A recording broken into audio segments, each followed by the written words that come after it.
നിലമ്പൂരിലെ തെരഞ്ഞെടുപ്പ് പ്രചരണം അവസാന ലാപ്പിലേക്കാണ്. 3 ദിവസത്തെ പ്രചരണത്തിനായി മുഖ്യമന്ത്രി നാളെ നിലമ്പൂരിലെത്തും. UDF ക്യാമ്പിനായി പ്രിയങ്ക ഗാന്ധി ഉൾപ്പെടെയുള്ള നേതാക്കളും മണ്ഡലത്തിലെത്തും.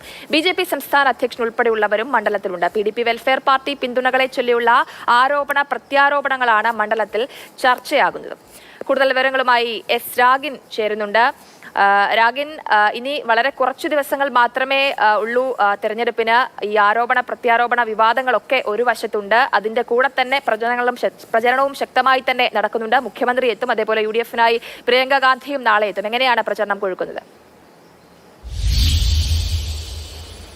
നിലമ്പൂരിൽ ആവേശ പോരാട്ടം അതിൻ്റെ ഉച്ചസ്ഥായിയിലേക്ക് എത്തുകയാണ്. ഇനി 4 നാൾ കഴിഞ്ഞാൽ കൊട്ടിക്കലാശം, അതിനുശേഷം 7-ാം നാൾ തെരഞ്ഞെടുപ്പ്. അങ്ങനെയാണ് കാര്യങ്ങൾ ഉള്ളത്.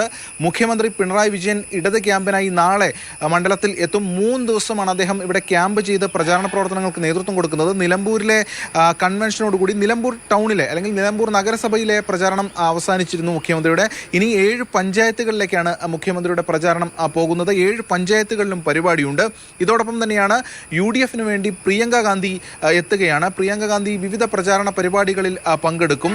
അതോടൊപ്പം തന്നെ BJP-യെ സംബന്ധിച്ചിടത്തോളം BJP സംസ്ഥാന അധ്യക്ഷൻ രാജീവ് ചന്ദ്രശേഖർ ഉൾപ്പെടെയുള്ള NDA നേതാക്കളും മണ്ഡലത്തിൽ ഉണ്ട്. എന്തായാലും പ്രചാരണം അതിൻ്റെ ആവേശത്തിലേക്ക് തന്നെ എത്തുകയാണ്. 3 മുന്നണികളും അത്യന്തം ആവേശകരമായി തന്നെ പ്രചാരണം നയിച്ചുകൊണ്ടിരിക്കുന്നു. ഇതോടൊപ്പം തന്നെ PV അൻവറും പ്രധാനപ്പെട്ട ഇടങ്ങൾ കേന്ദ്രീകരിച്ചുള്ള പ്രചരണം മുന്നോട്ട് നീക്കുകയാണ്.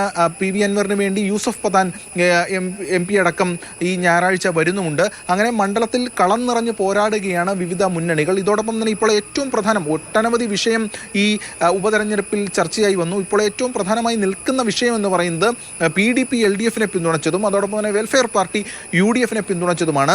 അതുമായി ബന്ധപ്പെട്ട പ്രത്യാരോപണങ്ങൾ മുന്നണികൾ കടുപ്പിക്കുകയാണ്. BJP-യും അതുമായി ബന്ധപ്പെട്ട ആരോപണങ്ങൾ 2 മുന്നണികൾക്കെതിരെ ഉയർത്തുന്നുണ്ട്. അങ്ങനെ ഒരു വലിയ പ്രചാരണ പ്രവർത്തനങ്ങളിലേക്ക് മുന്നണികൾ നീങ്ങുന്നു. ആരോപണവും പ്രത്യാരോപണവും ഒക്കെയായി മണ്ഡലം അങ്ങനെ നിറയുകയാണ്, കൊഴുക്കുകയാണ് മണ്ഡലത്തിൽ പ്രചാരണം. ശരി